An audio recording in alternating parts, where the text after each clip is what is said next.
Very quick note on sensor size. So sensor size can be a little bit complicated, so I'm not going to go into too much detail about it right now.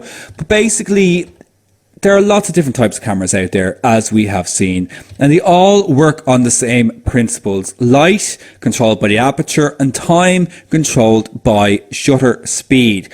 Where the difference in quality comes from, it comes from a combination of the lenses that are attached to the camera, and it also comes from the size of the image sensor, and indeed the quality of the image sensor as well.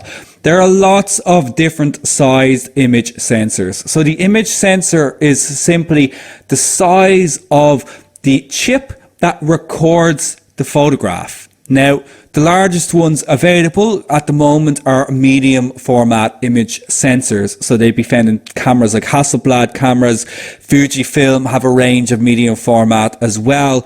These are very expensive cameras though, and I mean, you're talking, $5,000 upwards, in some cases all the way up to 40,000, depending on the camera. So these are very much out of range for the majority of people. Full frame cameras, these are 35 millimeter sensors. Now that means 35 millimeters across, going from the diagonal. This would be considered the standard because it was the standard film size. 35 millimeter film, 35 millimeter sensor. This is considered full frame. Then we've got APS-C sensors. These are in kind of more entry level cameras. They're in some mirrorless sized cameras as well. There's a slightly smaller sensor. So the image quality not quite up there with a full frame, but you'd be hard pushed in this day and age to see the difference, to be 100% honest. Then we've got ones that are known as micro four thirds. These are even a smaller sensor size. So these would be found in cameras like this one here, the Olympus, which I actually have one of those myself. Great little camera.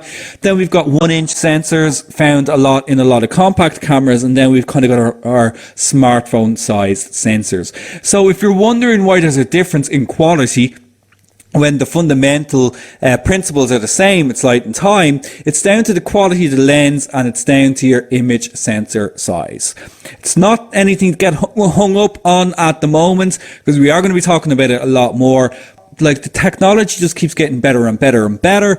There's a lot more being fit onto these smaller imaging sensors that it's actually getting hard to tell what type of camera certain images are taken on. But we will certainly come back to that when the time is right.